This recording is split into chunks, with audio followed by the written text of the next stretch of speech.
Heather Smith.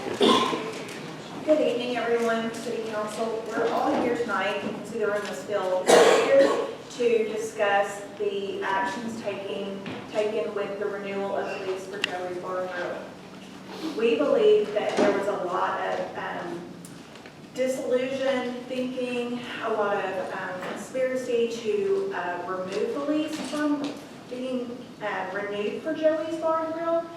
I feel like I have enough valid points to prove it, but at the same time, it's all for you guys to look at, looking at.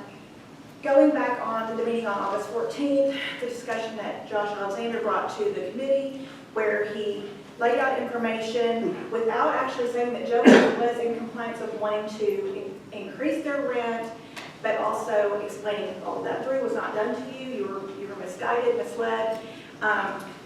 And also, Caitlin Baum, the owner, was not allowed to it's not disclosed that there was actually a meeting. So she had no due diligence to actually get to come in and discuss it and defend herself as to why somebody else is representing taking away her lease without her having any information to disperse to you.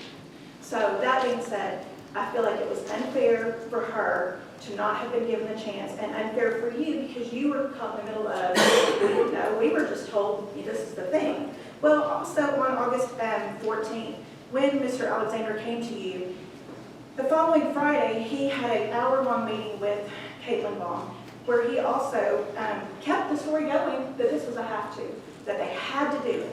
And that's pretty much if he's a paid employee of the city and he's not being honest about things with the city, that's something that needs to really be looked at.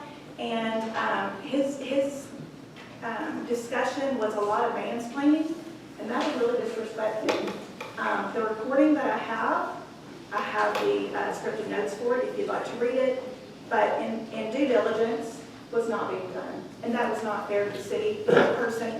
Business owner of over 6 years, who has created events and funding for charities.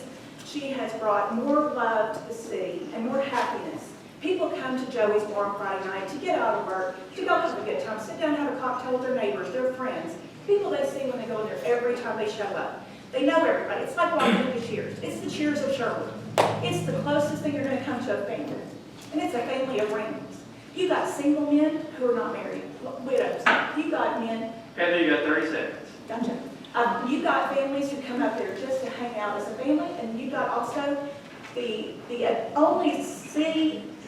only bar and grill in the city where you can take your family up until the evening, where it's too late. There's some time for it, where it goes into the adult night. But it's a place where the police have never been called for any disruptions. It is not a city. It is a blessing, and to be not seen that way is sad. Because it needs to stay. We don't need to lose Your the time has harmony. expired.